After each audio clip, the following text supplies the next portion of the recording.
Muy buenas, soy Alejandro Minchón y este es el primer vídeo y posiblemente único del tercer bloque, en el cual pues vamos a tratar el tema de la movilidad, la industria del transporte en general y las emisiones que se producen en este, yendo desde los sistemas de motorización tradicional hasta sistemas más nuevos de propulsión y ver pues sus ventajas y desventajas. Lo hemos titulado Movilidad y emisiones y trataremos inicialmente la introducción, los problemas actuales relacionados con este sector, el rol de la ingeniería para solucionar estos problemas y los avances tecnológicos que se han realizado y se están realizando para tratar de solucionar estos problemas, ¿no? Problemas que podemos encontrar relacionados con todo esto, la congestión del tráfico, uno de ellos. Es un problema común, sobre todo en áreas urbanas y metropolitanas, y conduce pues a retraso, pérdidas de tiempo y lo que nos interesa a nosotros en este caso, aumento del consumo de combustible debido al tráfico lento. Esto es algo innecesario y por eso es importante la gestión la gestión y planificación de las ciudades para que sean lo más eficientes posible en cuanto a reducción de congestión del tráfico. Es algo muy importante. Problemas, obviamente, agotamiento de los recursos fósiles, y ya que es una de las principales fuentes de contaminación del aire y de utilización de estos recursos fósiles, los cuales son principalmente gasolina y diésel y que provienen del petróleo, como veremos dentro de unas diapositivas, y realmente son recursos que no son finitos y que contribuyen al cambio climático de manera muy directa, principalmente debido a las emisiones de CO2. Y también cabe destacar que va de la mano emisiones muy altas eh, de óxidos nitrosos y SOX también, óxidos de azufre.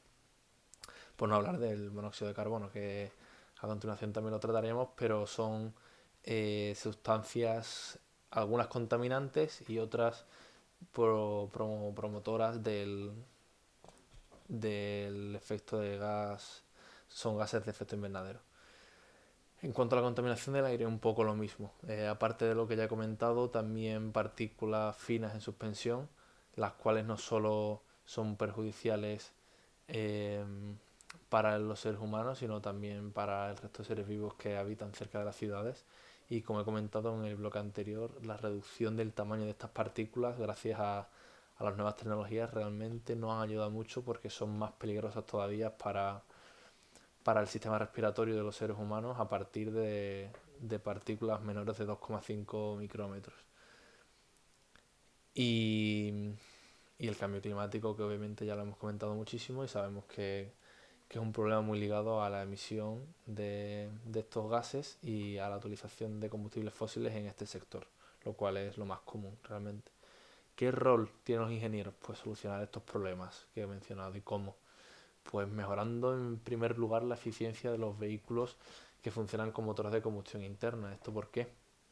Eh, Obviamente lo mejor sería no utilizar en ningún caso motores de combustión interna que utilicen combustibles fósiles, pero todo lo que ya está en el mercado hay que tenerlo en cuenta y la transición es un proceso lento. Por lo tanto, antes de que suceda el cambio al 100%, lo importante es que estos motores que siguen en el mercado y que se van a seguir comercializando hasta dentro de unos años tengan la eficiencia, eh, tengan una eficiencia muy alta para que el consumo de los combustibles fósiles sea lo mínimo posible para producir la misma potencia y poder seguir moviéndose.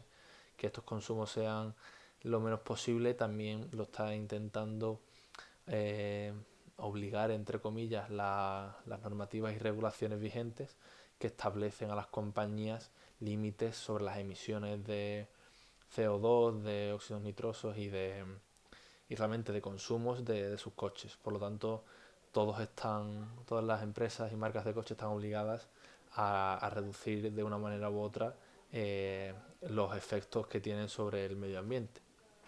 Importante también, promoción del transporte público y realmente el rol de los ingenieros es crear una flota de transporte público y un sistema que sea eficiente, rápido y llamativo las personas, ya que no sirve que sea lo que menos contamine del mundo si nadie lo va a utilizar porque no le es útil a los consumidores. Por lo tanto, la electrificación del transporte público puede ser interesante, sistemas de carga rápida es bastante importante también para reducir la dependencia de los combustibles fósiles y alargar la autonomía de estos coches.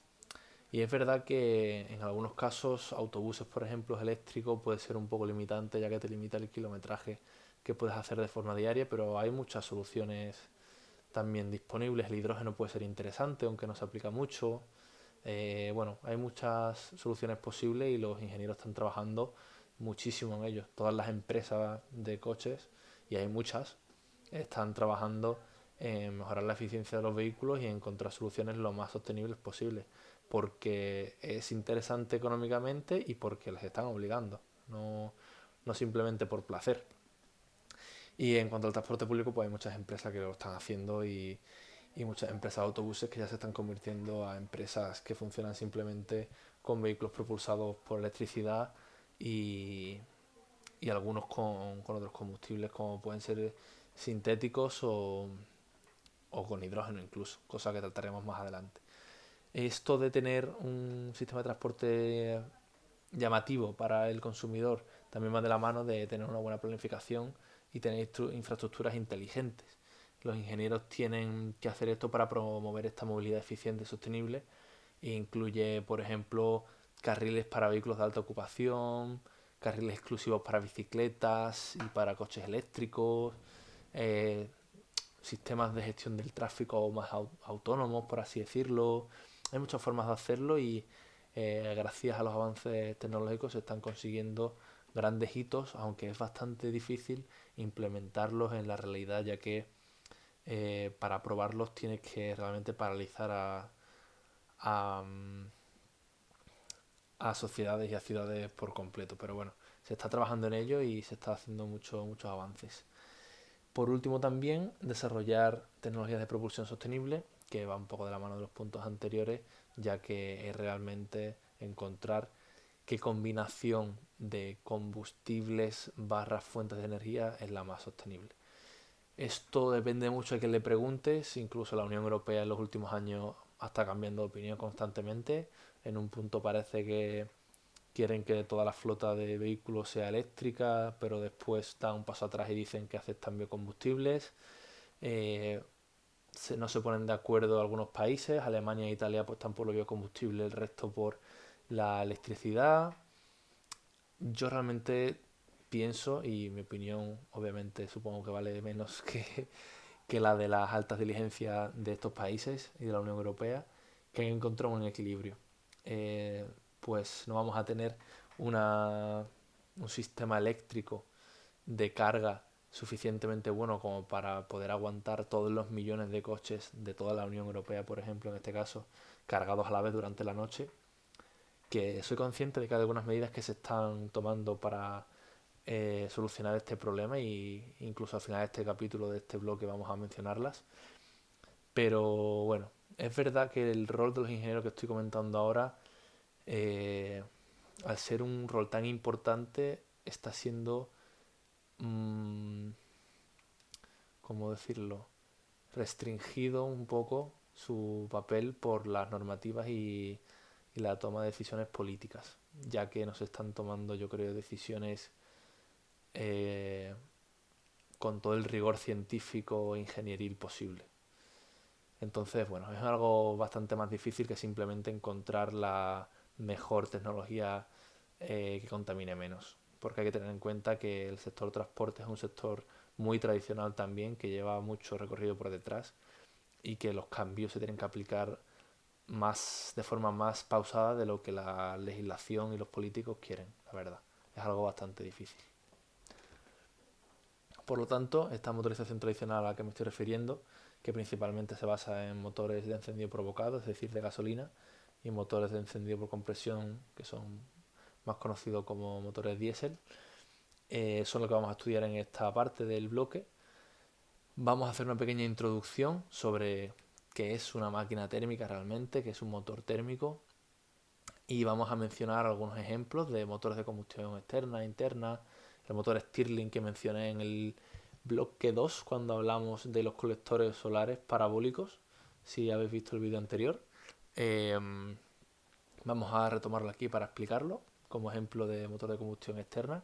Y pues bueno, vamos a tratar sobre todo también las emisiones, ver cómo evolucionan las emisiones en este tipo de motores y los procesos de formación de cada uno de los contaminantes que he mencionado anteriormente, como puede ser el dióxido de carbono, el óxido nitroso y todo este tipo de emisiones que he comentado y pues algunas formas que hay de reducir estos contaminantes, como pueden ser post-tratamiento, técnicas de motor, eh, por ejemplo los catalizadores, ¿no? Que ya os pueden sonar, que están incluidos en todos los coches. Y bueno, vamos con ello. Como he comentado, diferencia entre máquina térmica y motor térmico. Puede parecer que no va muy ligado a esta parte del bloque, pero considero que es algo bastante importante, eh, ya que una correcta clasificación nos va a permitir saber qué se requiere en cada una de las aplicaciones y en cada momento. Una máquina térmica, como se muestra aquí, es un conjunto de elementos mecánicos que intercambian, es decir, pueden ceder y pueden absorber energía mecánica mediante la variación de la energía térmica de un fluido que las atraviesa, ¿vale? Un fluido que pasa por una máquina térmica e intercambia calor, e intercambia trabajo, perdón. Y como resultado de esto puede emitir calor, como se ve en la primera imagen. El motor térmico, por su lado, no se encarga de intercambiar energía mecánica, sino que la entrega simplemente, aprovechando el estado térmico generado por un proceso en particular, el cual suele ser una reacción de combustión, pero puede ser una reacción nuclear o una fuente de calor mismamente, ¿vale? Por lo tanto, como ejemplo, eh, podemos estar hablando de un compresor. ¿Y un compresor qué es? Un turbocompresor. Un turbocompresor en este caso pues sería una máquina térmica. ¿Por qué? Porque es un fluido que está entrando en un conjunto de elementos mecánicos, el cual hace que la energía 2 sea mayor que la energía 1. Es decir, mediante una aportación de trabajo mecánico al fluido se está aumentando su energía total, ¿vale? De igual manera, si se consigue, si se utiliza una turbina, por ejemplo, el fluido sale con menos energía de la que ha entrado. A- y lo que se consigue es una producción de trabajo mecánico, que se extrae de la máquina térmica. En el caso del compresor se introduce. Sin embargo, los coches son sistemas que llevan motores y el nombre motor viene de motor térmico y se debe a que se aprovecha el estado térmico generado por la reacción de combustión en este caso. En el motor Stirling, por ejemplo, lo que se aprovecha y lo veremos a continuación es el estado eh, debido a la fuente de calor, debido a que hay una fuente de un reservorio de calor que se llama. Entonces el calor viene de un foco caliente y se va a un foco frío. Esa entrega de energía se traduce en una entrega de trabajo mecánico por parte del motor térmico. Y hay una parte de calor que se pierde, obviamente, pero la misión principal es esa entrega de trabajo mecánico. Antes de mencionar el motor Stirling, antes me gustaría mostrar pues otro ejemplo, que es la máquina de vapor. Ahí veis en pequeño girando el regulador de Watt, que fue lo primero que expliqué en este curso, el cual indiqué que era un mecanismo de regulación de la válvula que permite la admisión de vapor en esta máquina de vapor, toda una máquina de vapor. Y, y es un mecanismo que me parece espectacular, a ver si queréis entro un poco más en detalle, pero muestro esta máquina de vapor como ejemplo de motor de combustión externa, perdón, donde la combustión ocurre en un fluido diferente al fluido de trabajo, en presencia de un intercambiador de calor en estos casos. Se obtienen potencias específicas bastante limitadas y el tamaño, por lo tanto, suele ser bastante grande. En este caso es una combustión externa porque lo que está entrando aquí, veis en la imagen, es simplemente un vapor que entra caliente y se va frío. Pero claro, ese vapor ha sido el resultado de coger agua y evaporarla. Y bueno, en este caso la máquina de vapor, que es un objeto, eh, un invento que se realizó a finales del siglo XIX, ¿no? Con la revolución industrial, bueno, siglo XVIII, pues ese entorno. Eh, La máquina de vapor en este caso lo que hacía era utilizar carbón para aumentar la temperatura dentro de una caldera y evaporar agua. Por lo tanto, la combustión no ocurre en el agua que se convierte en vapor y pasa por la máquina de vapor, ¿vale? A diferencia de la combustión interna que ocurre, por ejemplo, en los motores de los coches, donde la combustión se produce en la mezcla del aire con el combustible. Y esa combustión después es la que produce la expansión del propio cilindro y la que produce la generación del trabajo, ¿vale? En este caso no. Es algo que en muchos casos no escuchamos, que siempre escuchamos motores de combustión interna y pensamos, bueno, vale, pero ¿cuáles son de combustión externa? Pues estos son algunos ejemplos. Lo que pasa es que, claro, al requerir intercambiadores de calor y tal, suelen ser de bastante tamaño y no es algo que veamos en nuestro día a día. Esto es la máquina de vapor y el motor Stirling es este motor que vemos aquí. Bastante curioso. En este caso, como he comentado, la fuente que genera el estado térmico a aprovechar es una fuente de calor, que es la que se está aplicando por la zona inferior y para generar un constante térmico que se traduzca en un cambio de presión y un movimiento del cilindro amarillo que vemos, pues en la zona de arriba se pulveriza o se echa agua fría. Entonces ese cambio de temperatura es lo que promueve el cambio del desplazamiento del pistón y ese desplazamiento del pistón mediante un cigüeñal se sincroniza con, con otro cilindro de potencia que permite pues que el cilindro siga continuando. En este caso, por ejemplo, perdón, se requieren de volantes de inercia bastante grandes, como el que vemos aquí pintado en amarillo a la derecha, ya que cuando estamos en el punto más bajo del recorrido no hay nada que esté empujando el movimiento. Entonces los volantes de inercia son un elemento que se utiliza bastante en los casos en los que se, se tratan de motores monocilíndricos. En casos, por ejemplo, como los coches, los motores suelen tener más de un cilindro, entonces se coloca un cilindro en desfase con el otro, tal que cuando uno está en el punto muerto inferior está siendo empujado por el otro cilindro. Pero bueno, esto es un detalle que tampoco viene a cuento, pero me parece interesante comentarlo. Pero no es necesario para comprender que es un motor de combustión externa o interna en este caso. Como ejemplos de motores de combustión interna, pues en contraposición a lo anterior, sabemos que son motores donde la combustión ocurre en el fluido de trabajo, como ya he comentado, no hay intercambiadores de calor y hay altas potencias específicas y por lo tanto se puede utilizar estos motores en sitios donde el peso sea algo muy importante, en aviones, en coches, porque se pueden obtener motores bastante pequeños que den una potencia bastante razonable. Esto que vemos aquí es un turborreactor y pues es lo que puede ser el motor de un avión. Así rápidamente, si lo pensamos, tiene las mismas etapas que un motor de coche. Si habéis escuchado alguna vez cómo funciona el motor de un coche, pues es que la turbina funciona igual. Lo que pasa es que en lugar de ser un motor que funciona, que da potencia por un eje que está girando, que está dando un par a cierta velocidad de giro, ¿vale? Se trata de un flujo que se acelera y produce un empuje, ¿vale? Son distintos tipos de motores los que dan potencia mediante el empuje y los que lo dan mediante el giro de un eje. Pero bueno, son en ambos casos motores de combustión interna y como comento, las fases son las mismas. Hay una admisión de aire, que en este caso se produce de forma axial al eje de rotación. Hay un compresor axial, que es el cual tiene muchas etapas y comprime el aire. Este aire comprimido se mezcla con el combustible en la cámara de combustión, se produce la combustión y este gas en expansión pasa por una turbina que es la cual decelera ligeramente el fluido y acciona el compresor, porque esta turbina está unida al compresor, entonces esta turbina que gira hace girar al compresor y ese giro del compresor es el que hace que se succione aire, ¿vale?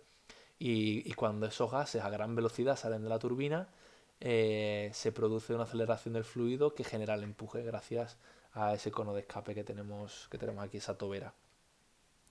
Este es el caso de un turborreactor y este es el caso pues de un motor de combustión interna, donde sucede realmente lo mismo. Eh, Se produce una fase de admisión mediante una válvula normalmente. Esa válvula hace que entre el aire, se cierra mientras está bajando el pistón. Una vez que ese aire ha entrado, se comprime. Cuando se comprime y el pistón vuelve a estar en la parte superior, se Se produce la combustión, dependiendo de si es un motor diésel o un motor de gasolina, se ha inyectado el combustible ya o se inyecta en la parte final. De eso hablaremos un poco a continuación. Y tras la combustión y ese aumento de la presión en la cámara, se produce el proceso de expansión por el cual el cilindro vuelve a bajar y hace que se gire el eje del motor. Una vez que estamos ya en ese punto inferior, punto muerto inferior, y el cilindro vuelve a ir para arriba, se abre la válvula de escape y esos gases de combustión se, se mandan fuera del motor para su correcto post-tratamiento. En este caso, en esta imagen, pues podemos ver varios elementos que, que estoy seguro de que si os gusta el mundo de la ingeniería en un momento habéis visto. Y pues bueno, creo que tampoco hace falta que entre mucho en detalle, pero en caso de que alguno quiera, que contacte conmigo sin problemas. Problemática de la motorización tradicional principalmente, pues las emisiones de gases de efecto invernadero, como ya hemos comentado, y las emisiones de contaminantes, de gases contaminantes, lo cual son cosas diferentes que ya he mencionado varias veces a lo largo del curso y que espero que quede claro. Las vuelvo a repetir por si no habéis visto los vídeos anteriores. Las emisiones de gases de efecto invernadero son principalmente una, CO2, ¿vale? El CO2 es un gas que retiene el calor que entra en la atmósfera y que no permite que salga, e incrementando la temperatura interna pues, de la atmósfera y al final de la Tierra. Pero el CO2 no es contaminante, el CO2 no es tóxico, para nada. Las emisiones contaminantes son otras, son el CO, el cual es muy tóxico, incluso letal en algunos casos, en ambientes cerrados, pero que más tarde se oxida a CO2 cuando entra en contacto con la atmósfera. Los óxidos nitrosos, los azufres, eh, SO2 me refiero, partículas volátiles, ¿vale? Las que ya hemos comentado. Es importante que se diferencie una cosa de otra, porque se habla mucho de CO2 como gas perjudicial, pero hay que saber perjudicial por qué es perjudicial, ¿vale? Entonces, como comento aquí, me he adelantado un poco, no tiene efecto sobre la salud. El CO2 es el principal gas de efecto invernadero en el caso de los motores, porque ya he comentado también que el metano tiene incluso más poder de promover el efecto, el efecto invernadero, pero no se emiten en el caso de los coches.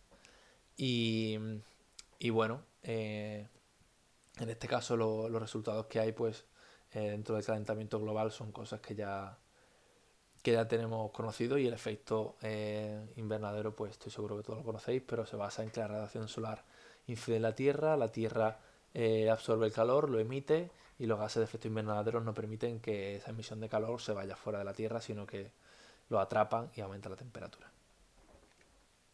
En cuanto a las emisiones contaminantes, las que ya he comentado anteriormente, pero aquí las enumero para que seamos conscientes de todas. El CO, por ejemplo, he dicho que es muy tóxico, pero es incoloro, inodoro e insípido, eh, lo cual lo hace incluso más peligroso porque no somos conscientes de que está ahí y no se puede detectar sin utilizar los instrumentos adecuados, y cuando se inhala eh, se une muy rápidamente a la sangre, y lo que hace es que impide que el CO2 se transporte por la sangre, y eso hace que eso mata a los tejidos directamente. Y es la gente que muere por intoxicación de CO es por envenenamiento directamente, por monóxido de carbono. Y esto puede pasar de dolores de cabeza a náuseas o incluso, como comento, muertes si la concentración es muy alta. Por lo tanto, hay que tener en cuenta las emisiones de CO en espacios cerrados. Y bueno, el resto de emisiones, pues algunas contribuyen a la formación de ozono, como el NOx, y los hidrocarburos, que es lo que está nombrado como HC. También se emite amoníaco en algunos casos, y hay que tener cuidado con esto, pues es algo muy irritante y corrosivo. El hidrógeno no tiene efecto en la salud, pero también es un gas que se emite. Y las partículas sólidas y líquidas, que ya he comentado que a partir de cierto tamaño son bastante peligrosas. El ácido sulfúrico también es importante, y algunas sustancias que pueden llegar a ser bastante irritantes para el sistema respiratorio.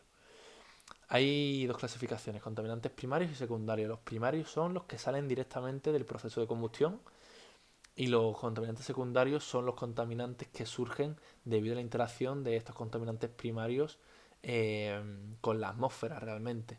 Ya puede ser porque interactúan con los fotones de la luz, con la radiación, eh, como puede ser por ejemplo el ozono. El ozono, que es el O3, se forma cuando los óxidos de nitrógeno y los compuestos orgánicos volátiles, que está aquí representado como COV, reaccionan cuando estos reaccionan entre sí en presencia de la luz solar. Y el ozono, por ejemplo, constituye uno de los principales factores, es uno de los principales factores de creación de la smog. Smog es esa neblina grisácea que ya he mencionado alguna vez y tiene efectos adversos en la salud respiratoria y es algo directamente perjudicial.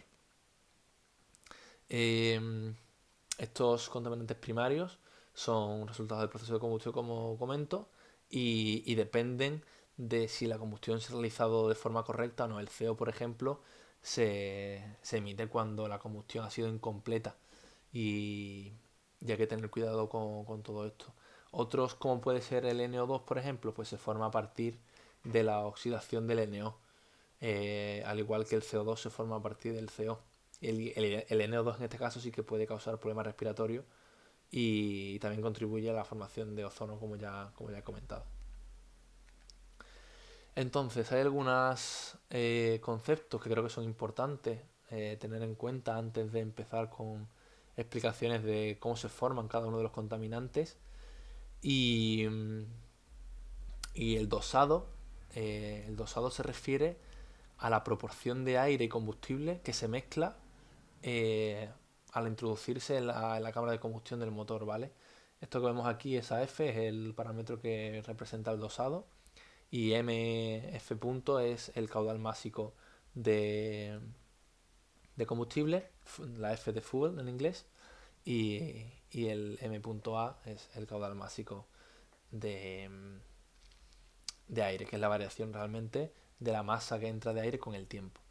En los motores de combustión interna que utilizan gasolina, este dosado estequiométrico suele ser de pues eso, 1 kilo de combustible por cada 14,7 kilos de aire. En gramos puede resultar un poco más visual y, y depende del combustible realmente. En el caso del gasóleo es algo diferente y el dosado relativo, que es realmente con lo que se trabaja, porque el dosado estequiométrico es un número con muchos decimales, preferimos trabajar con el dosado relativo, el cual es la relación entre el dosado que se está utilizando con respecto al estequiométrico.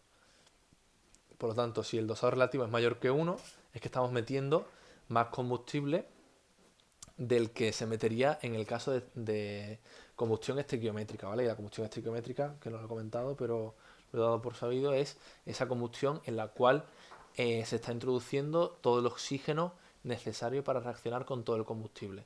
Si se está metiendo más oxígeno del necesario, pues no estamos en una combustión estequiométrica, nos está sobrando aire. Si no estamos metiendo suficientemente aire, suficiente combustible, nos está sobrando aire. Eso significa un dosado relativo menor que 1, ¿vale? Por lo tanto, repito, por si he confundido un poco con estas últimas frases, dosado relativo mayor que 1 implica que falta aire, porque se está metiendo más combustible del necesario. Mientras que un dosado relativo menor que 1 implica que sobra aire porque no está entrando suficiente combustible, ¿vale? Ese es el concepto. Entonces ya podemos entrar en cómo se forman cada uno de estos gases, porque son los conceptos fundamentales que hay que considerar para ver cómo evitamos su formación. Porque si no sabes por qué se están generando, no puedes crear sistemas que eviten su emisión y su formación, ¿no? Entonces el CO se forma principalmente cuando hay escasez de oxígeno y, y lo primero que se forma es el CO como oxidación del carbono presente en los combustibles, y este CO que hemos comentado que es muy tóxico se oxida en CO2 tras la combustión cuando entra en contacto con el aire o con oxígeno. Pero claro, cuando estamos en mezcla rica, es decir, dosado relativo mayor que 1, la presencia de oxígeno es muy baja. Por lo tanto, no hay suficiente oxígeno o no sobra oxígeno tras la combustión para que el CO se pueda convertir en CO2 antes de salir por el tubo de escape o de llegar al catalizador. Pero bueno, en este caso estamos hablando antes de salir del motor. Por lo tanto, después de la combustión, si la mezcla es rica, no hay oxígeno suficiente para que todo el CO se convierta en CO2 y por lo tanto hay más concentración de CO que de CO2 en muchos casos y esto es muy perjudicial. Porque es verdad que tarde o temprano el CO se va a convertir en CO2 cuando se oxide en la atmósfera. Pero es peligroso que el CO salga de los motores y si sale mucho vamos a tener que implementar sistemas de reducción de emisiones muy importantes, caros en muchos casos, como son los catalizadores o filtros químicos o reactores químicos. Hay que tener estas cosas en cuenta y esta gráfica de la derecha lo muestra, que la suma de CO más CO2 se suele mantener lineal con la inyección de combustible, lo cual tiene sentido, pero el CO2 aumenta cuando hay oxígeno suficiente y la presencia de CO es nula y la presencia de CO2, perdón, de CO aumenta muchísimo cuando falta oxígeno. Es una gráfica que si se comprende eh, se puede utilizar para crear pues eso, tecnologías útiles realmente en este aspecto. Por otro lado, la formación de hidrocarburos en la gran mayoría de casos es por una combustión incompleta o porque se ha quedado hidrocarburos pertenecientes al combustible dentro de resquicios, como vemos aquí. En la imagen de la derecha vemos una imagen de la cámara de combustión de un motor y vemos que hay zonas en las que hay volumen muerto, entonces ciertos hidrocarburos se pueden quedar ahí, no entrar en combustión y escapan por la válvula cuando ésta se abre.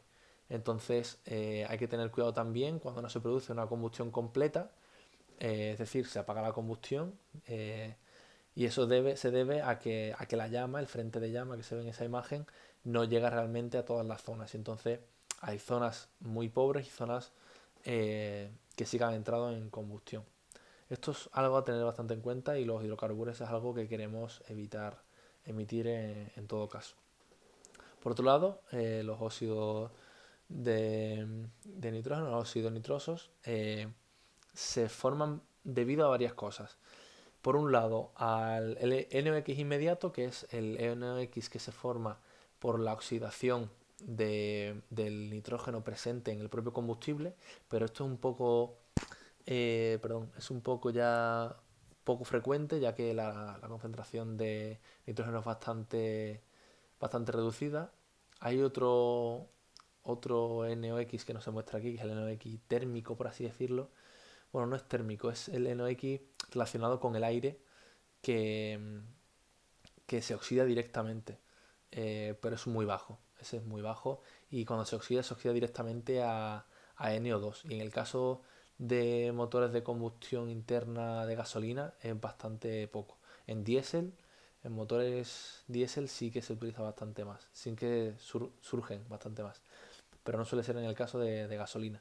Lo que sí es en ambos casos muy frecuente es que se forme NO en el frente de llama porque hay alta temperatura y gran presencia de O2. Entonces es un poco el balance entre alta temperatura y presencia de O2 y esto provoca que en torno a un dosado relativo de 0,9 eh, aproximadamente se obtengan la mayor concentración de NO y realmente es el contaminante más peligroso que podemos encontrar, ya que es altamente tóxico y una vez que sale del motor hay que aplicar métodos bastante difíciles para reducir su presencia. De hecho, en los últimos años se está reduciendo cada vez más la presencia de motores diésel en el mercado y se venden cada vez menos porque la normativa es cada vez más exigente y los motores diésel emiten bastante más NOx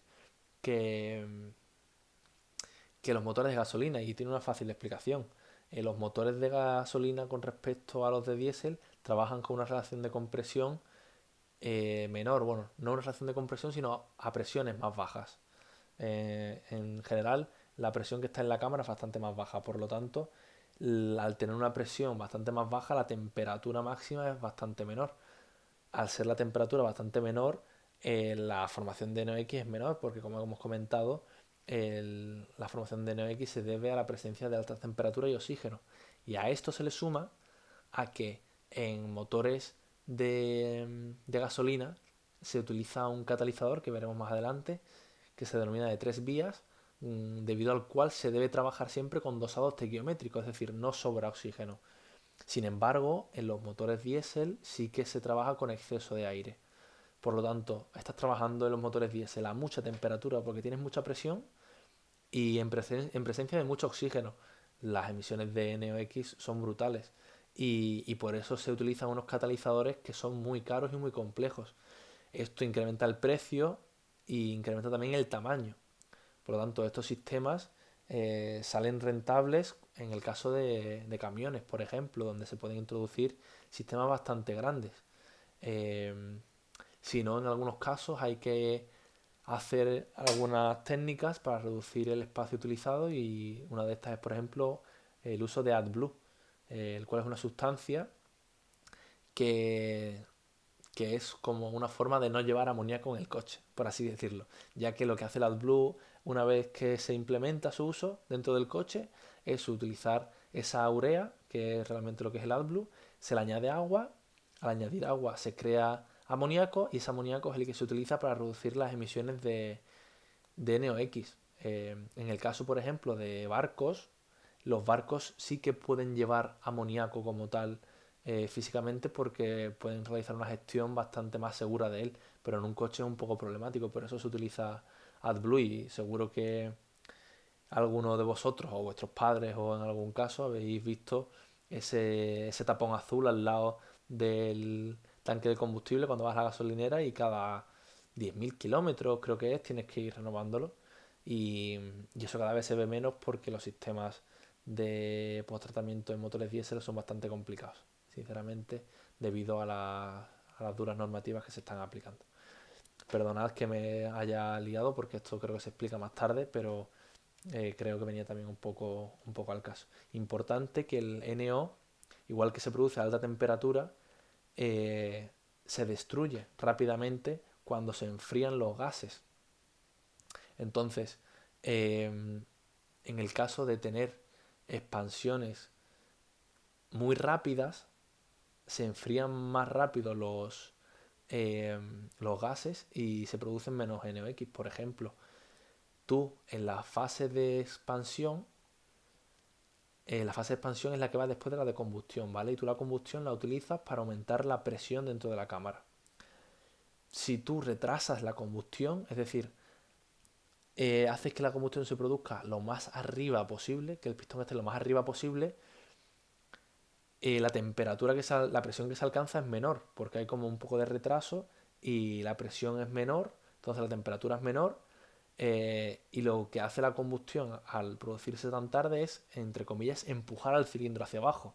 Entonces al empujar el cilindro hacia abajo en lugar de hacia arriba, por así decirlo, lo que hace es expandir los gases más rápidamente. Esto hace que un gas que está a menor temperatura expandiéndose más rápido, se enfríe más rápido y haya menos presencia de NEO. Entonces, no sé si me estoy explicando, si lo he explicado muy rápido, pero hay diferentes técnicas que se pueden utilizar para que los óxidos de nitrógeno se reduzcan también en motores diésel, pero a base de reducir el rendimiento, ¿vale? Esto se puede hablar muchísimo, perdonadme si me estoy entreteniendo mucho en esto, pero es que hay muchos conceptos muy importantes que hay que tener en cuenta y esto realmente es eh, considero es la única vía de investigación abierta dentro de los motores de combustión actuales. Estos métodos de reducción de emisiones son las principales vías de investigación.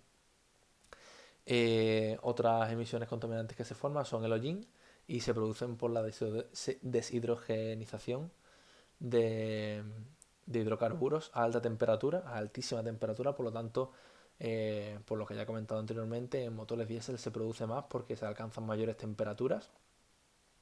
Y, y bueno, también es verdad que al ser un sólido, la oxidación de estos mismos solo ocurre en la superficie y por lo tanto siempre hay parte que se emite. Es muy difícil evitar que se, que se oxide. Por eso ese último punto que comento de que el proceso de oxidación a CO2 es muy lento porque se trata de un sólido.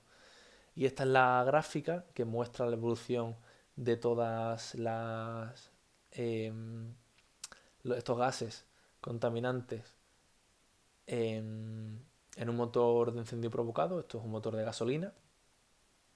Encendido provocado, no lo he mencionado, es porque se acciona mediante una bujía. Esto a lo mejor debería haberlo explicado anteriormente, pero bueno, lo menciono ahora. Están los motores de encendido provocado, los cuales son los de gasolina, los cuales producen la combustión por un chispazo mediante una bujía de la mezcla que ha sido premezclada, es decir, tú metes aire junto con combustible, eso se mezcla y posteriormente cuando el cilindro está en la parte superior y la presión ha subido, mediante un chispazo hace que se produzca la combustión. Sin embargo, en motores de encendido por compresión, los MEC, que son los motores diésel principalmente, lo que se hace es introducir el combustible al final de la fase de compresión, en la cual el gasóleo es un combustible más autoinflamable que la gasolina y por la mera presión que hay dentro de la cámara se autoinflama, no necesita de esa bujía. De ahí el nombre de encendido por compresión. ¿Vale? Importante lo que he mencionado de gasóleo y diésel. Diésel es el motor, gasóleo es el combustible. Muchas veces se habla de voy a la gasolinera y echo diésel. Incluso algunas empresas de gasolineras no ponen gasóleo, ponen diésel. Diésel es el tipo de motor, el tipo de ciclo que se está aplicando. Igual que el ciclo que se hace en los de gasolina es el ciclo Otto, el ciclo diésel es el que se hace en los motores de encendido por compresión que utilizan gasóleo. Pero bueno, es simplemente un comentario para tenerlo en cuenta. Y como comenté anteriormente, el máximo de la emisión de las emisiones de NOx se produce en torno al 0,9, que es un punto donde hay un equilibrio entre gran presencia de oxígeno y alta temperatura.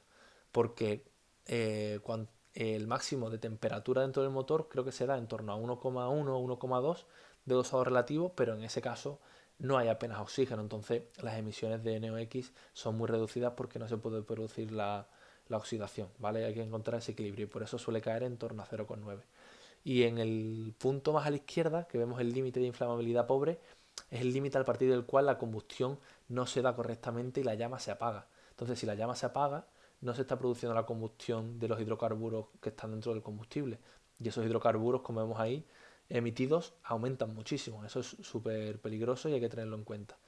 Esto es en el caso de motores de encendido provocado, en los cuales se pretende estar en torno al dosado estequiométrico aproximadamente.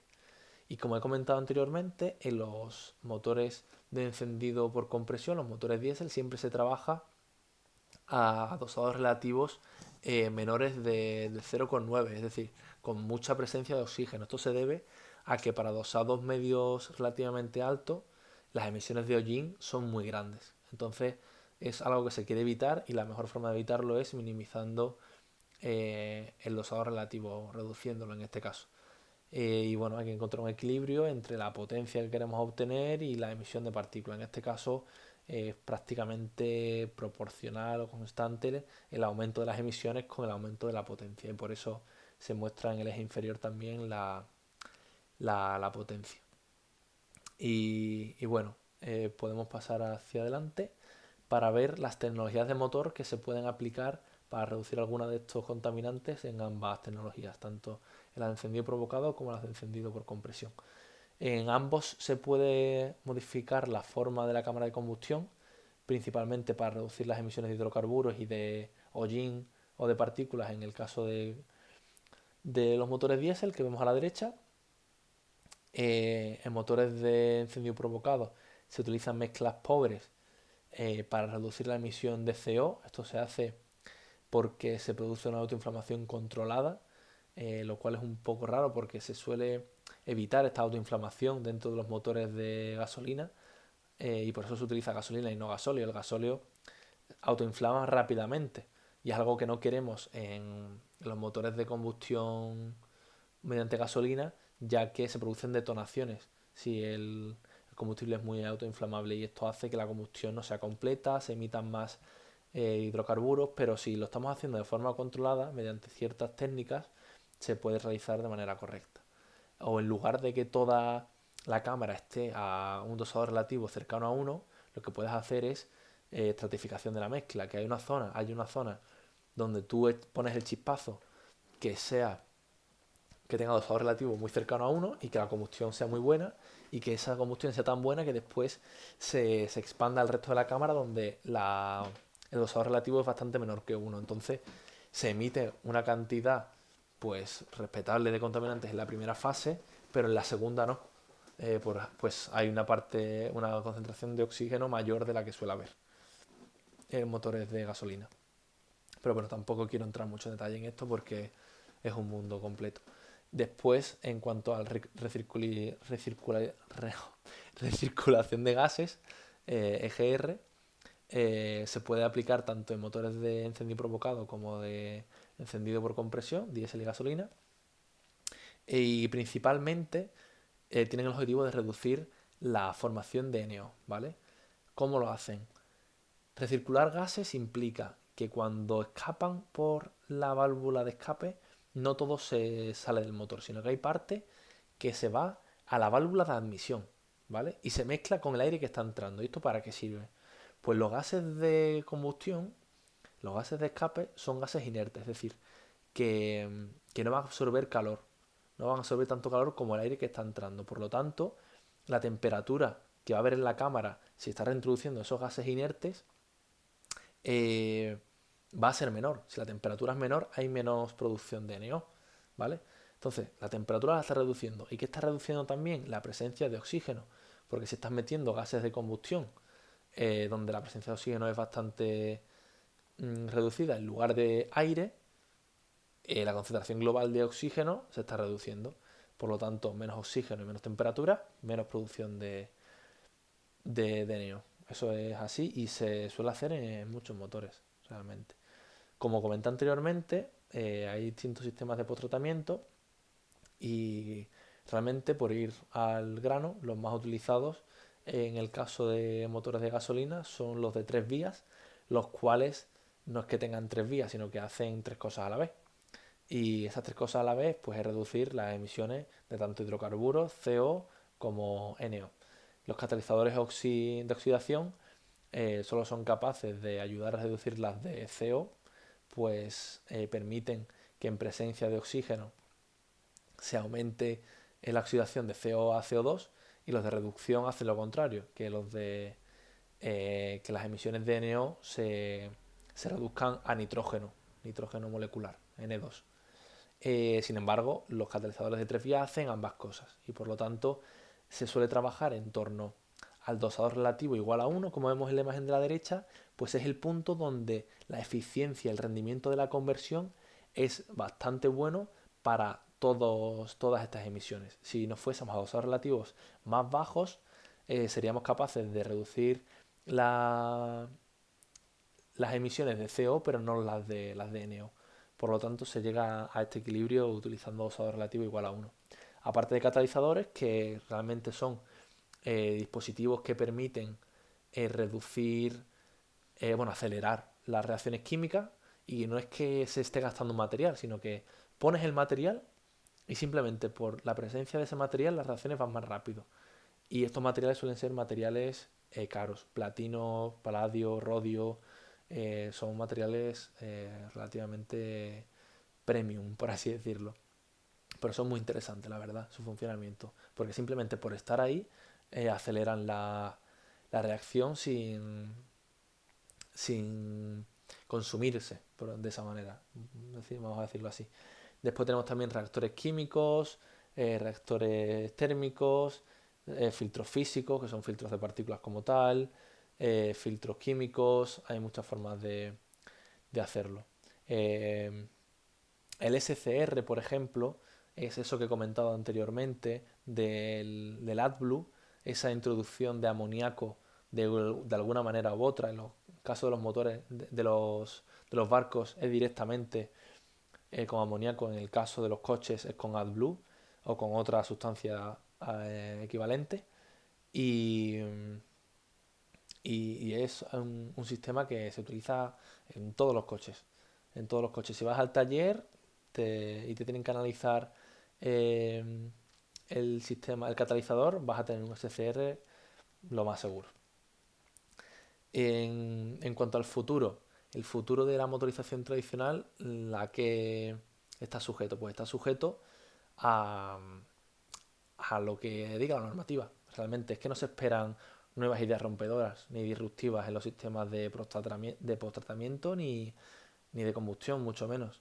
La solución es que de cada fabricante y que proponga para incorporar medidas más sostenibles y que cumplan con los límites de emisiones, que el consumo de combustible sea aceptable, que las prestaciones sean buenas, porque hay ciertas potencias porque son necesarias, fiabilidad, robustez, pero no hay cambios muy grandes dentro de la motorización tradicional ni se esperan realmente. Y por eso, como he comentado, la mayoría de la investigación se da en ver sistemas de post-tratamiento cada vez de mayor rendimiento y, y que sirvan cada vez más. Pero poco más, la verdad. Y lo que se está tendiendo a hacer es combinar muchos sistemas de post-tratamiento en uno. Se mezclan catalizadores con filtros, se mezclan SCRs con filtros también. Hay como muchos sistemas que se ponen juntos, pero lo principal que quiero comentar sobre el futuro es que no se espera una evolución disruptiva. Eso utilizando combustibles tradicionales, pero está el papel de los combustibles alternativos. Estos combustibles alternativos, eliminando los fósiles, que realmente no son... bueno, hablando de combustibles alternativos, podemos referirnos a combustibles que no sean gasolina ni gasóleo, ¿vale? Vamos a comentarlo así.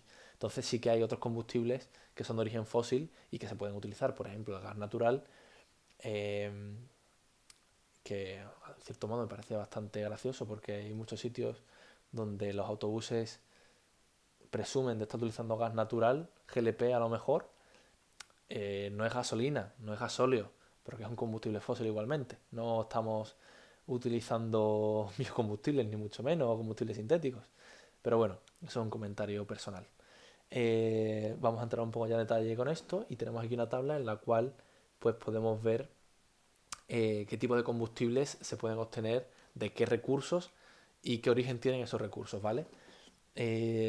Todas estas cosas creo que ya las he comentado, incluso el tema del proceso Fischer-Tropsch, que lo comenté en el blog anterior, por el cual se pueden obtener electrocombustibles a partir de combustibles sintéticos y pues bueno, de combustibles fósiles como he comentado, pues principalmente la gasolina y el gasóleo que se utilizan tradicionalmente y que no se consideran combustibles alternativos ni mucho menos, pero que lo incluye ahí para que se vea cuál es su origen. El queroseno, que se utiliza en aviación. El fuelóleo, que es un combustible que también surge del petróleo y que tiene una muy alta densidad energética. Más que nada porque en lugar de ser muy líquido como la gasolina, es incluso pastoso. No termina de ser líquido, por así decirlo, y se utiliza pues en algunos barcos me parece que se utiliza y en aplicaciones estacionarias más bien, en motores que trabajan en industrias y de manera estacionaria, como comento. Y del gas natural pues se puede conseguir gas natural comprimido, gas natural licuado o gas natural derivado del petróleo. Esas son las siglas de GLP, gas licuado del petróleo.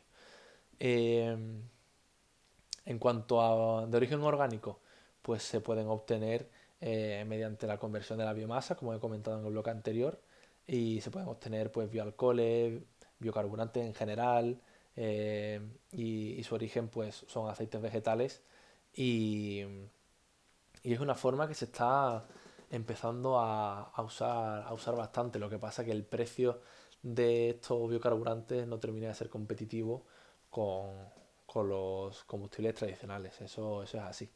Y pues después hay un gran mercado también de combustibles sintéticos que se fabrican mediante reformado o mediante Fischer-Tropsch, como ya he comentado, y otros tipos, como puede ser el hidrógeno, el cual es muy interesante.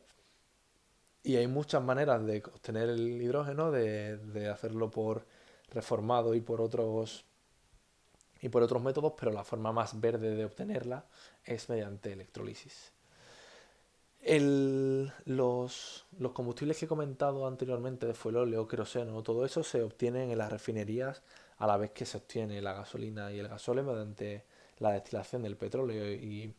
Y como os he comentado, el fuelóleo tiene una densidad bastante más alta que el gasóleo y que la gasolina y por lo tanto al destilarse caen abajo, son de los que más densidad tiene y se puede ver aquí abajo el que se denomina petróleo combustible, que pone combustible para barcos y procesos industriales, es justo lo que he comentado, el fuelóleo, solo que le ponen otro nombre. Y pues también se puede ver el queroseno, la gasolina, el gasóleo. Y se ve que el gasóleo o combustible diésel, como se denomina aquí, que no estoy muy de acuerdo, pero bueno, combustible diésel, que tiene una mayor densidad, densidad en masa y por lo tanto mayor densidad energética que, que la gasolina. En parte por eso se pusieron tan de moda los coches diésel cuando surgieron, porque tienen una densidad energética mayor que la gasolina. Y hablando de densidad energética, lo que estaba comentando anteriormente, hay un concepto bastante interesante que a veces lleva a confusión, que es la densidad energética de los combustibles, ¿vale? Y os he dicho, el gasóleo tiene más densidad energética que, que la gasolina. Y si tú ves estas dos gráficas, donde se hace un ranking de la densidad energética, eh, si buscas la gasolina y el gasóleo, en un sitio uno es mayor que otro y en el otro al revés. Y me vas a decir, bueno, ¿cuál me creo? No, las dos son válidas, lo que pasa es que se están utilizando en unidades diferentes. Vamos a fijarnos, por ejemplo, en el hidrógeno. El hidrógeno en la gráfica de la izquierda vemos que tiene casi el doble de densidad energética que el resto. Tiene 142 megajulios por kilogramo, importante. Ahí está la clave. Energía por masa. El hidrógeno, la energía por masa que tiene es brutal. Pero ¿qué pasa? Pues que tiene un peso muy reducido. Entonces, para tener una cantidad de energía razonable, tienes que llevar una cantidad de kilogramos espectacular. Tienes que llevar sistemas de un tamaño enorme, ese es el problema. Entonces, ¿eso cómo se puede ver de manera más realista en cuanto a lo que el transporte se refiere? Porque a ti lo que te interesa es llevar mucha cantidad de energía en poco espacio, no en poco peso, en poco espacio.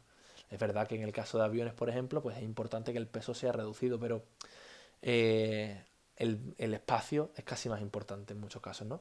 Pues al ver la gráfica de la derecha, que nos fijamos en las unidades y pone megajulio por litro, por volumen, que eso es lo que nos interesa, vemos que el hidrógeno pues tiene eh, una densidad energética, que es a lo que yo me refiero cuando hablo de densidad energética, megajulios por metro cúbico, muy, muy elevada.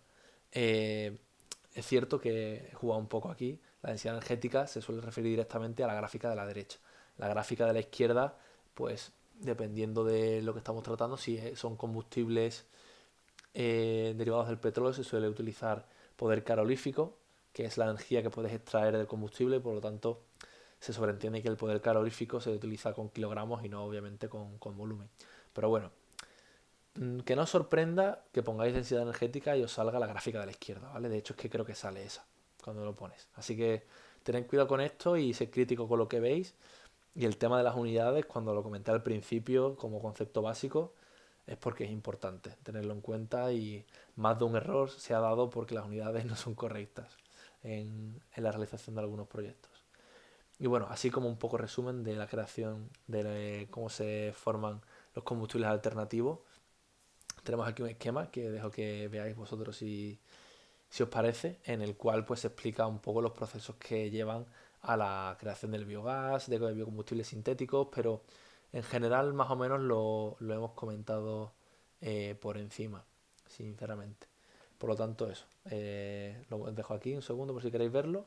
Y hay muchas maneras de, de obtenerlo. Realmente esto es un mercado que está muy abierto y muy interesante. Os recomiendo que echéis un vistazo, pero es algo más complejo de lo que quiero explicar en este curso y por lo tanto pasamos relativamente rápido. Un dato interesante es que el hidrógeno se clasifica en colores. Seguro que habéis escuchado hidrógeno verde. Estoy seguro de que habéis escuchado formas de crear hidrógeno verde para la movilidad, hidrógeno verde tal, no sé qué. Se clasifica en colores más que nada para saber su origen. Y es bastante útil porque el hidrógeno es un combustible, entre comillas, sostenible si procede de procesos productivos sostenibles.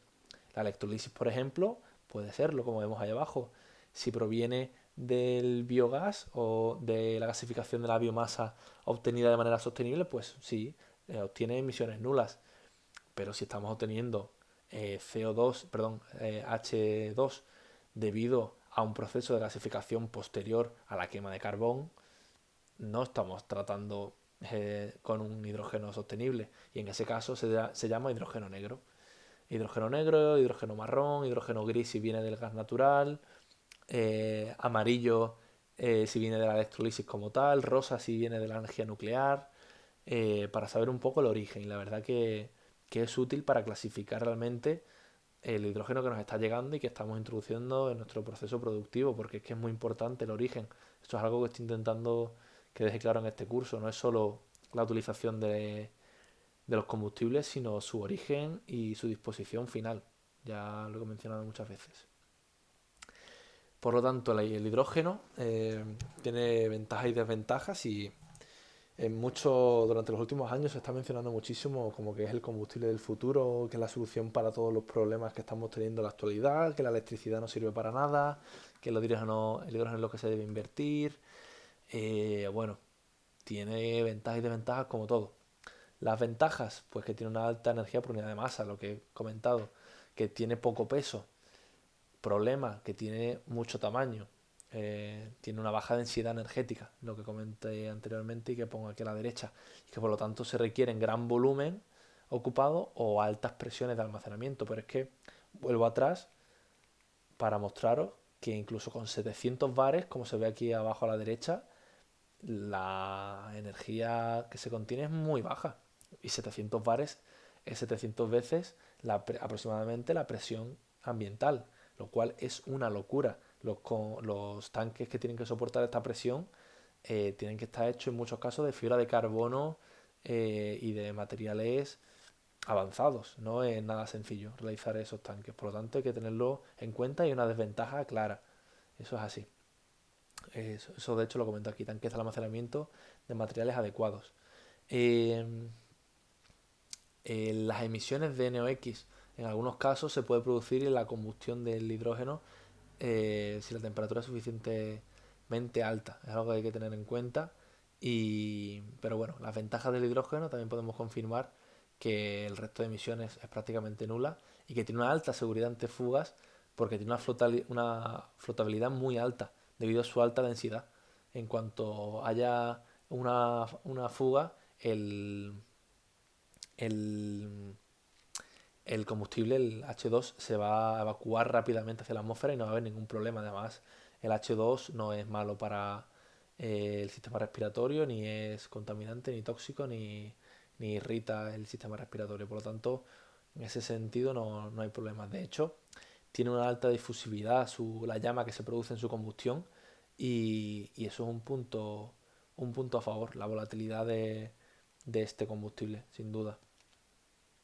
Y esto es un ejemplo, por ejemplo, es un ejemplo de coches que funcionan con hidrógeno. Hay varias formas de hacerlo y podría llevarme aquí también un buen rato explicando de distintos coches que lo llevan. Pero bueno, se puede hacer combustión directa de hidrógeno, lo cual todavía no se ha introducido mucho y que es bastante más complicado. Pues no se puede utilizar motores de combustión interna como los que tenemos actualmente. Y pues es verdad que a ciertas temperaturas, como he comentado, sí que puede haber alguna emisión. Por lo tanto, lo que se suele hacer es llevar esos tanques verdes que muestro al final, a la parte trasera del coche, que son esos tanques que van a una gran presión, puede ser 400, 500 bares tranquilamente. Dependiendo de la presión, pues se puede llevar más o menos hidrógeno.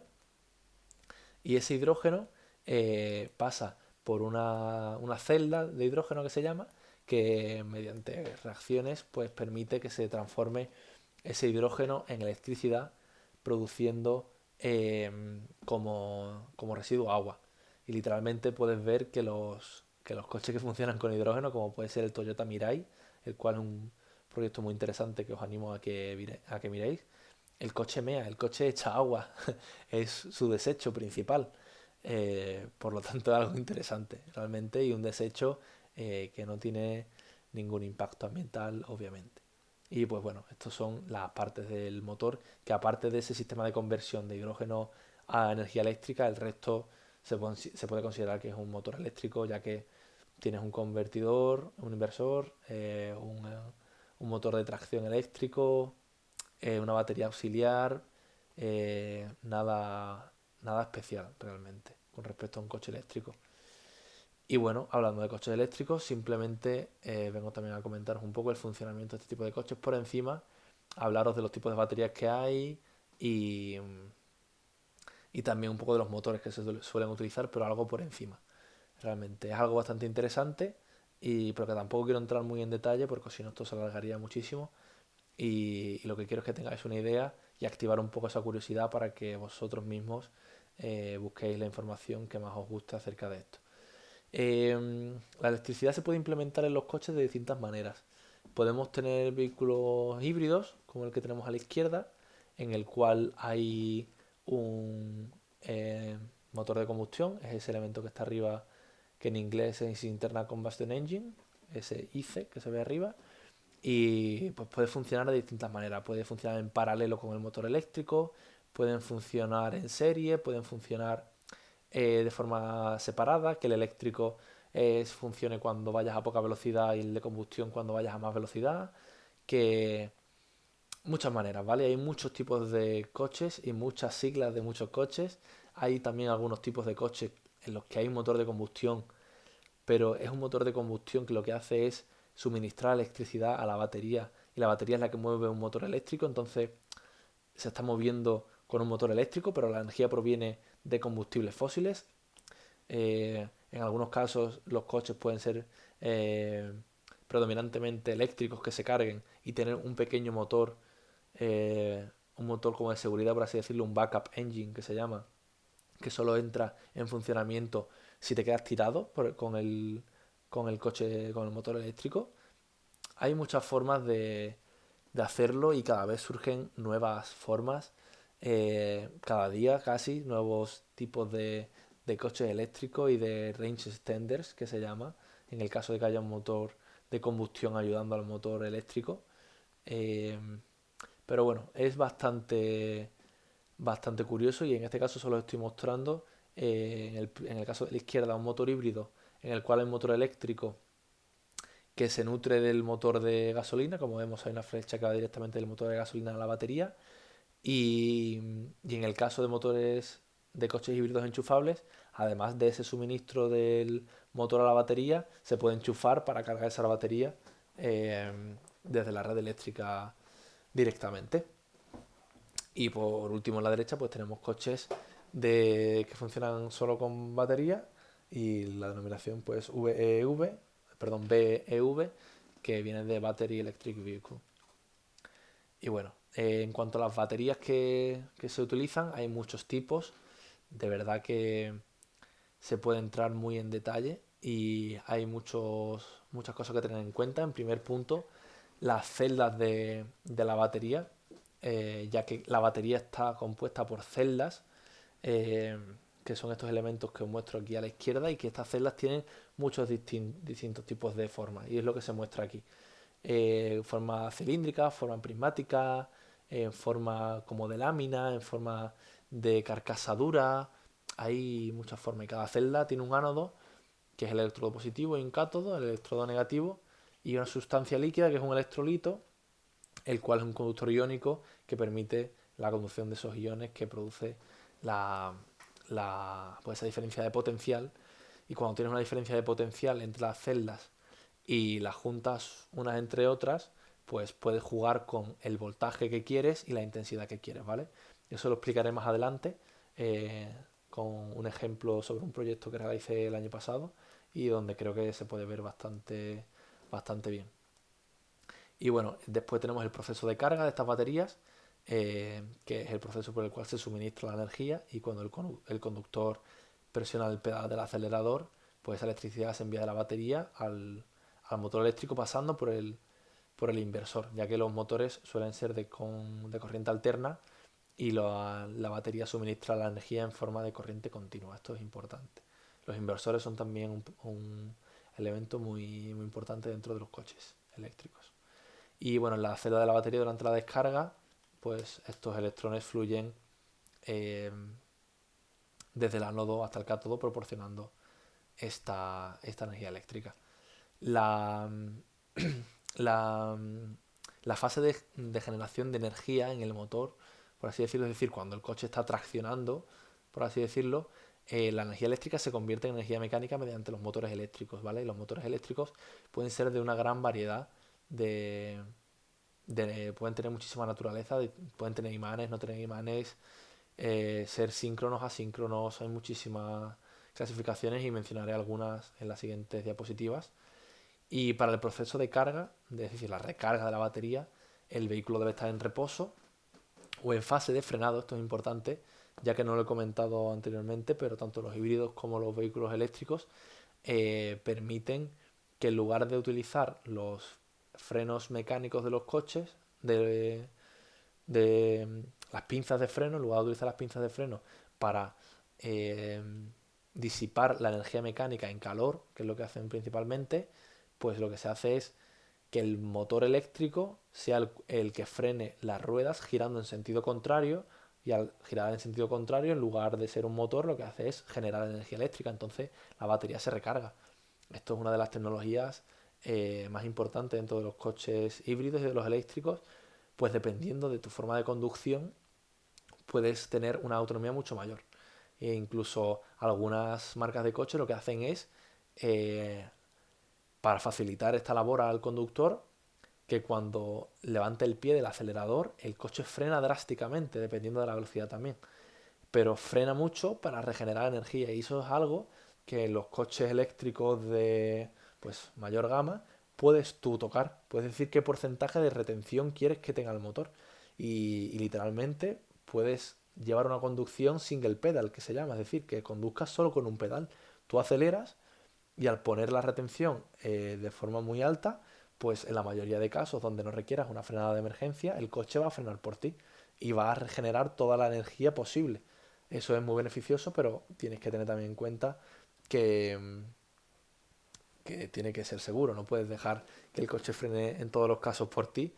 Pero vaya, la tecnología de los coches eléctricos sin duda es punta en la actualidad y supera en muchísimos casos a los coches de combustión, pues las empresas se están orientando a, a crear estos coches lo más modernos posible. Y, y bueno, es eso, simplemente que en la fase de frenado regenerativo la energía cinética se convierte en electricidad de nuevo y se puede reutilizar en la batería. También está la fase de carga externa por la cual se puede conectar en caso de que el coche sea híbrido enchufable o de que sea un coche eléctrico como tal. Y bueno, en esta imagen, que no la he comentado mucho, perdonadme, simplemente los tipos de baterías que hay en función de la potencia específica que tiene, es decir, de la potencia que puede dar por el peso que tiene y la energía específica, ¿vale? Hay que encontrar un equilibrio entre las dos cosas porque puedes tener una batería como puede ser la que vemos en naranja, la EDLC, que te da mucha potencia pero tiene poca energía, es decir, te va a durar poco tiempo, a lo mejor eh, vamos a poner un ejemplo, es Usain Bolt, puede correr mucho pero en poco tiempo. Es un ejemplo un poco tonto, pero bueno, para que se entienda. En los coches actuales lo que queremos es una potencia relativamente buena, pero con una densidad energética, una energía específica muy alta. Por lo tanto, se utilizan en la mayor medida eh, baterías de ion litio, que son las que vemos aquí a la derecha del gráfico. Vale, lo que os he comentado de colocar la batería en serie en paralelo para obtener la potencia y la intensidad que queremos, realmente lo puedo explicar aquí también con estas imágenes. Y nos ponemos en el caso de esta batería, de esta celda que tiene 2 voltios de voltaje.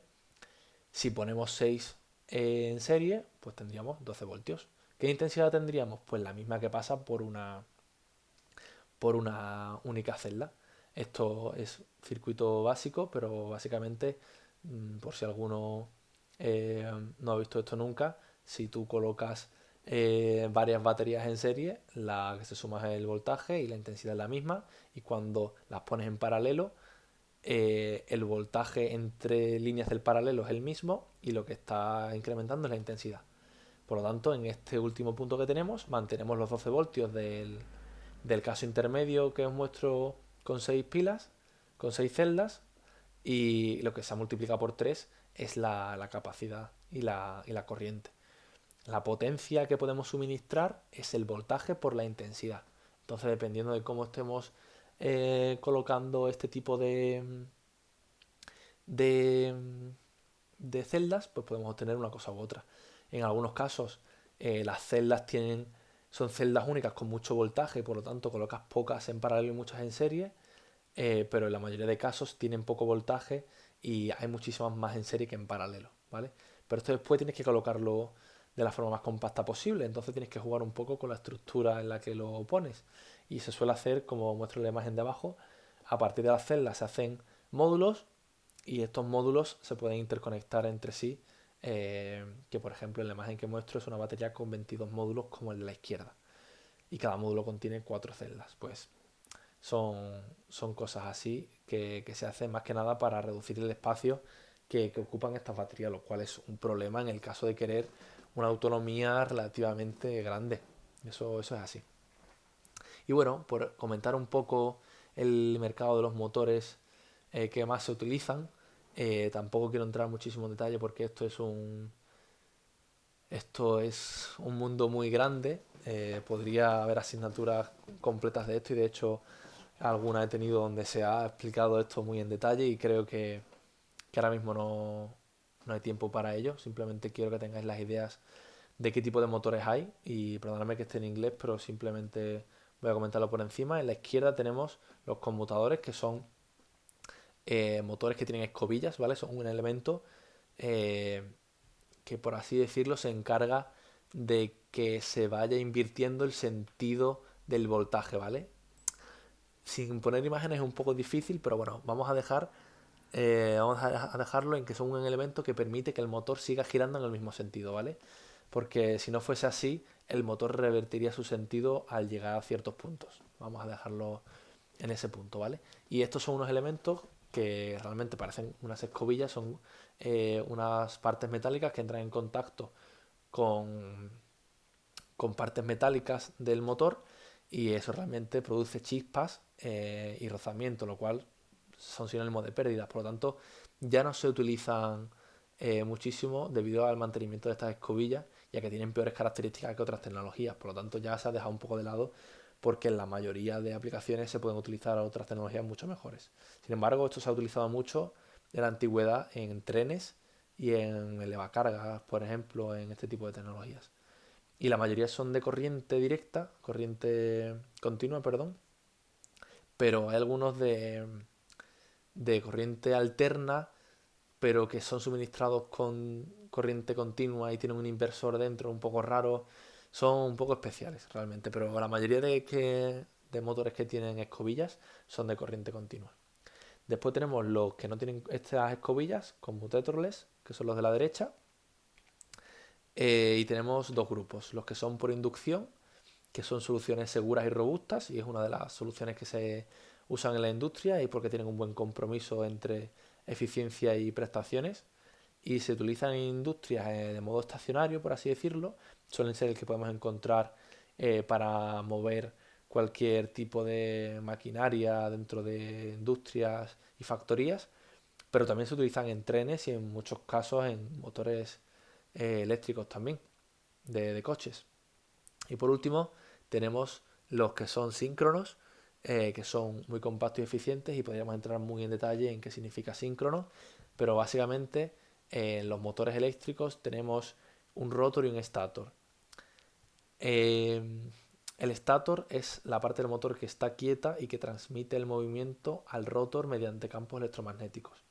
En el caso de motores síncronos, el campo magnético que crea el stator gira en fase con el campo magnético que se está induciendo en, o que se está creando realmente, no se está induciendo, se está creando en el rotor, ¿vale?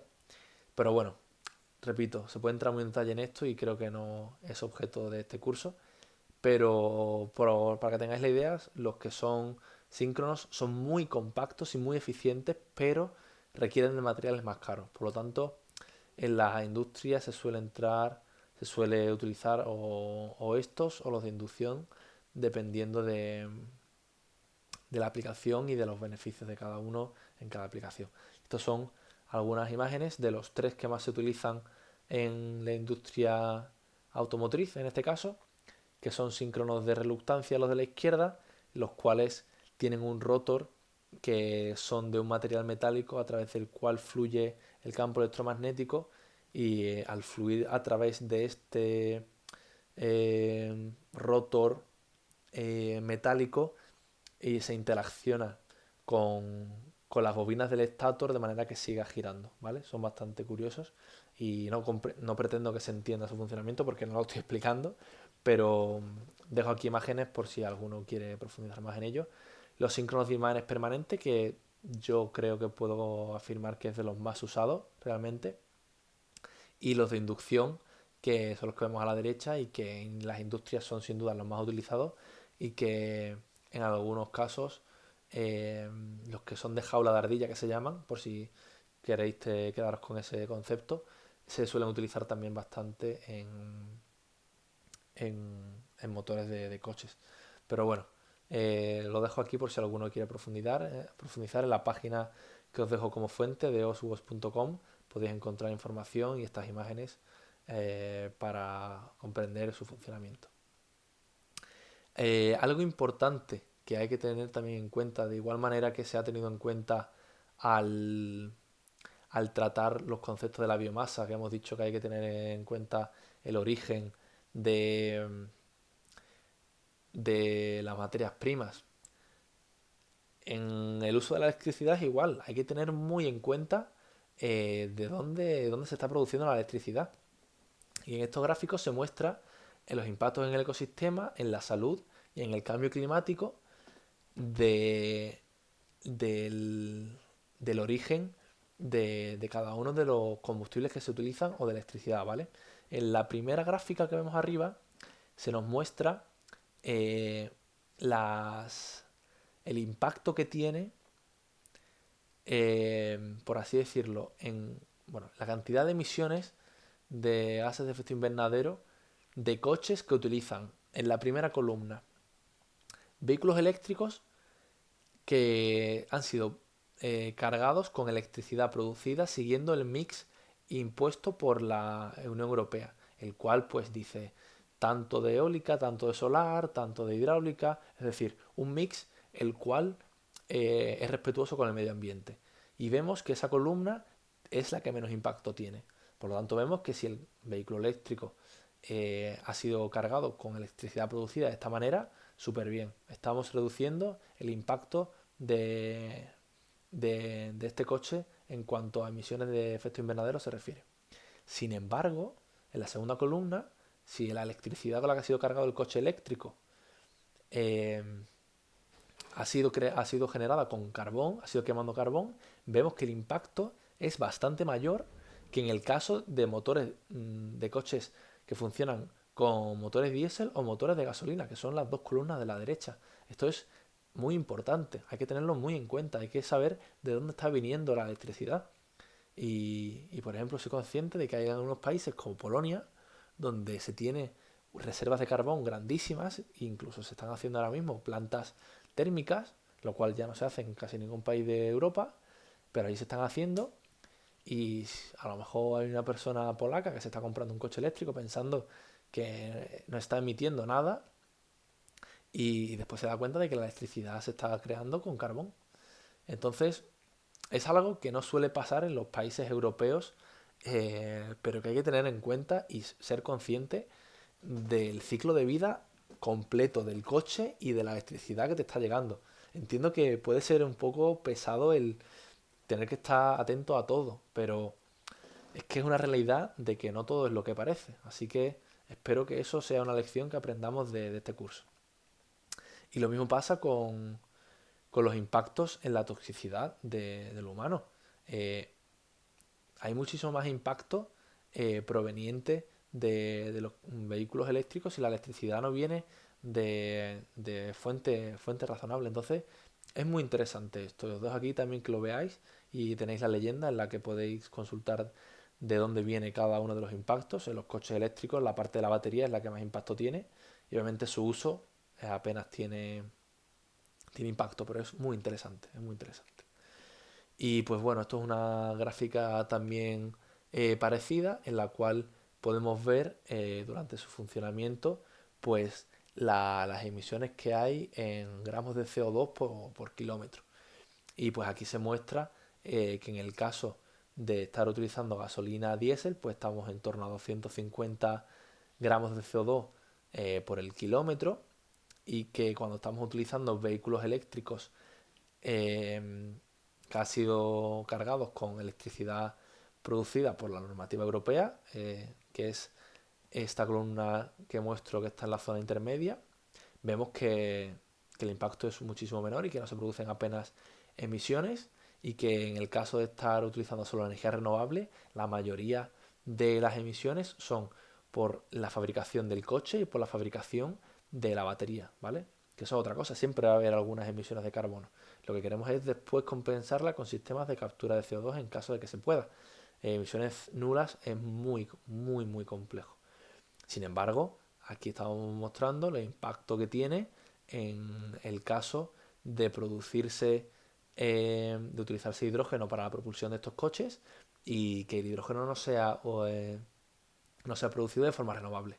Vemos que el impacto es mucho mayor que el de, por ejemplo, un híbrido y se acerca mucho y peligrosamente al impacto que tienen los coches de combustión interna. Entonces, hay que tener cuidado con esto y hay que ser consciente de todo el cómputo global de roles que tienen los coches y de partes que pueden contaminar. Y en el caso de los vehículos eléctricos de hidrógeno, pues hay que ver el origen de esa electricidad y de ese hidrógeno. Como comenté anteriormente, la flota tan grande que tenemos de coches eléctricos que se pretende tener en el futuro, se puede pensar que es insostenible, ya que la infraestructura eléctrica no está preparada y es muy difícil cambiarla para soportar millones de coches cargando a la vez. Eso es algo para lo que no estamos preparados, pero hay unas ciertas tecnologías que se están empezando a implementar para solucionar estos problemas y algunas de ellas es esta que muestro aquí, en la cual se está proponiendo utilizar a los coches como almacenamiento. Ya he comentado también anteriormente que la construcción de baterías gigantes de ion litio para almacenar la energía sobrante en, proveniente de energías renovables es muy costoso y que tendrías que sobredimensionar muchísimo el sistema, la batería. Pues hay algunas empresas y algunas ideas que proponen que mientras que el coche esté enchufado a la red, una vez que, por ejemplo, el coche está cargado completamente, se puede utilizar como almacenamiento de batería, como almacenamiento, y en caso de necesitar electricidad, se podría extraer electricidad del coche para suministrar electricidad a los puntos donde lo requieran. Obviamente, a ti, como dueño del coche, te pagarían por suministrar electricidad a la red. Entonces, es muy interesante porque la persona que está cargando el coche y que no lo está utilizando y que ha puesto que quiere el coche cargado a las 8 de la tarde, si el coche a las 6 de la tarde ya está cargado y tiene electricidad que comunica a la red que puede ofrecer, nos estaríamos ahorrando sistemas de almacenamiento por un tubo. Sería súper interesante. Lo cierto que es que aquí hay problemas un poco éticos de hasta qué punto puedes hacer al consumidor partícipe de esto, pero bueno, si mientras que el consumidor sea consciente de esto y de que obviamente los ciclos de carga y descarga de la batería serán mucho mayores y que eso produce mayor desgaste de la batería y que la vida útil de ella se va a reducir, pues bueno, el beneficio que está obteniendo por vender esa electricidad a lo mejor le sale rentable, es que no sabemos. Y esta medida es la que muestro abajo a la derecha, eh, pero hay otras medidas como la que se muestra abajo a la izquierda, que es que no es cuestión de conectar el coche a la red eléctrica global, sino que la conectas a tu casa. Y en caso de que, por ejemplo, tengas un apagón, lo que te suministre electricidad a la casa sea el coche, si tiene batería. Es muy interesante. Realmente me parece una parte muy interesante del futuro y que considero que requiere investigación y estoy seguro de que se está realizando. Y como último concepto que quería mostraros en este bloque de movilidad y emisiones, como cierre, es el proyecto que os he comentado anteriormente, eh, que realicé el año pasado y que considero bastante interesante. Es un proyecto el cual realicé con dos compañeros en el Politécnico de Milán, donde hicimos un proyecto de transformación de un coche de combustión interna a un coche eléctrico. Esto es algo que realmente se hace muy poco en la industria. Es verdad que te puedes encontrar, por ejemplo, un Volkswagen Golf y un Volkswagen e-Golf, que ha sido quitarle la parte de combustión y ponerle el sistema de tracción eléctrico manteniendo la estructura. Es verdad que en algunos casos existe, o el Fiat eléctrico, el Fiat 500 eléctrico, también se ve, pero hay una problemática con la distribución de pesos y realmente los coches eléctricos como tal se deberían crear de base eléctricos, no transformar los que son de combustión interna. Pero bueno, es un proyecto muy interesante y que nos propusieron y el cual los voy a presentar a continuación de forma muy rápida porque obviamente aquí hay información muy detallada y que tampoco creo que es objeto de este curso. Pero bueno, lo hice con mi compañero Carlos Ruiz y Julio Sánchez y, y se trata de la conversión de un Porsche 911 del modelo 964 a coche eléctrico. Por lo tanto, hay muchas partes que hay que hacer en este proyecto. Lo pasaré rápidamente y lo iré traduciendo porque está en inglés, pero básicamente analizamos un poco el coche, veíamos que era un motor de 6 cilindros de 3,3 litros, unas emisiones brutales y una aceleración de 0 a 100 también brutal y muchísimos caballos para el peso que tenía realmente. Es un coche pues, que llama la atención realmente y queremos convertirlo a coche eléctrico. Por lo tanto, teníamos que darle un uso. Pues el uso que queríamos darle era un coche de fin de semana realmente. No el que vas a utilizar en tu día a día para moverte al trabajo, sino para poderte ir a la montaña, ir a la playa, ir incluso al circuito, porque es un coche que tiene prestaciones altas y se querían mantener esas prestaciones altas dentro del coche. Y pues bueno, lo que se hizo fue promover unos objetivos de mantener la apariencia clásica del coche, pero de forma que pueda cumplir con las regulaciones ambientales. Y esto puede ser bastante beneficioso para la gente que ama los coches antiguos, pero que no puede circularlo por ciertos sitios donde sí que hay restricciones de emisiones, por ejemplo. Y pues bueno, aquí se comenta que se quiere mantener el comportamiento dinámico debido a la redistribución de pesos que vamos a tener que realizar y por eso se va a poner el motor en la parte de atrás debido a que en el coche original el motor y el sistema de tracción estaba en la parte trasera. Lo que se hace para esto es seguir un ciclo WLTP, ¿vale? Que es el ciclo de homologación de estos coches. Y para cumplir con las homologaciones, pues tienes que hacer una simulación en la cual el coche vaya a cierta velocidad durante cierto tiempo y vaya cumpliendo una serie de aceleraciones, ¿vale? Entonces se simula el coche para que pueda cumplir eh, con las restricciones de este ciclo y ver qué autonomía tiene, ¿vale? Por lo tanto, aquí se hace un cálculo de las fuerzas que están incidiendo sobre el coche y se ven las fuerzas que se están aplicando, la potencia y la energía necesaria y se ve que poniendo un objetivo de 360 kilómetros de autonomía, lo cual es una distancia bastante considerable, se requiere una batería de 63 kilovatios hora aproximadamente, lo cual es una batería que se puede encontrar en cualquier coche de la actualidad. Es cierto que es una batería relativamente grande, pero en los coches actuales, perdón, podemos encontrar baterías que vayan pues desde los 50 o 40 kilovatios en los que son para uso urbano hasta 80, 90 e incluso 110 kilovatios he llegado a ver en algún Mercedes. Y, y bueno, teniendo esto en cuenta, pues pasamos a la selección de la batería y pues lo primero que se tiene que coger es la celda, como he mencionado en la presentación anterior. Y pues bueno, en nuestro caso, en lugar de 2 voltios como la que mostré anteriormente, en este caso tiene 3,68 voltios. Y por lo tanto, para obtener el voltaje que queremos en el motor, necesitamos poner 98 eh, celdas en serie, es este dato que vemos ahí de Final Configuration, vemos que son 98 en serie y 3 en paralelo, ¿vale? Para obtener el voltaje en un rango cercano a los 300 voltios, 350 o 400, que es lo que va a trabajar el motor, y una intensidad pues de 180 amperios, aunque en el caso de pedir más potencia lo que se hace es aumentar esa intensidad y se podría llegar hasta 540. Este límite lo impone la celda, la cual no puede llegar hasta una intensidad máxima, tiene un límite obviamente. Y bueno, se hacen ciertos cálculos, se calcula el torque y la fuerza que va a realizar el motor, se selecciona un motor, que en nuestro caso es un motor síncrono, como los que como los que he explicado anteriormente, y que comentaba que se utiliza en tracción. Los motores síncronos de imanes permanentes como este no se suele utilizar en aplicaciones estacionarias, se suele preferir motores de inducción, por lo tanto utilizamos este y analizamos el motor, no quiero entrar mucho detalle en esto, para ver cómo varía el comportamiento del motor cuando tiene inversor, cuando no lo tiene, ver el comportamiento del coche y ver que todos los puntos de funcionamiento a lo largo del ciclo eh, pueden ser cumplidos con las características que tenemos, ¿sabes? Ese es el objetivo. Y bueno, se hace un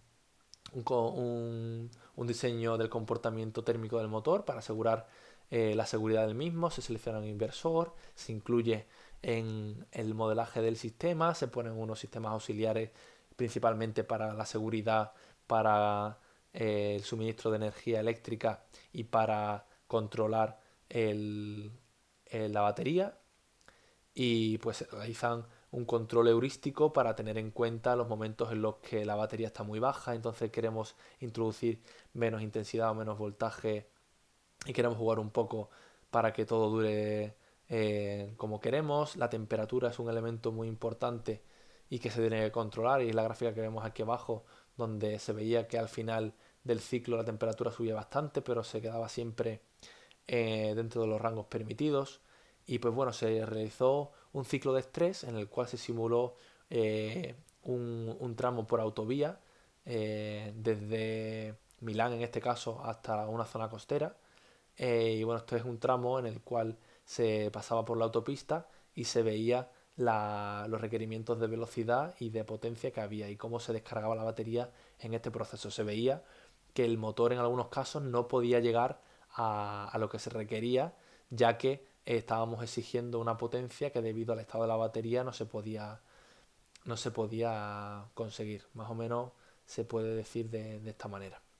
Y poco más, se hizo también un segundo ciclo de estrés en el cual se simuló un comportamiento en circuito, donde obviamente los requerimientos eran mucho más, eh, pues se exigía mucho más, era mucho más exigente, y se vio que el cuello de botella, es decir, lo que fallaba antes, por así decirlo, era la temperatura del motor, lo cual era de esperar cuando le estabas pidiendo mucha potencia. Y bueno, este es el diseño final en el cual se introdujo la batería en la parte eh, posterior del coche para mantener el comportamiento dinámico tanto como fuese posible, y la verdad que fue un proyecto que tuvo una buena acogida y por el cual estoy muy orgulloso. Esto es principalmente lo que quería mostrar en este bloque y espero que haya sido de vuestro agrado, que os haya resultado interesante. Como siempre podéis contactarme para cualquier duda y espero veros en el siguiente vídeo.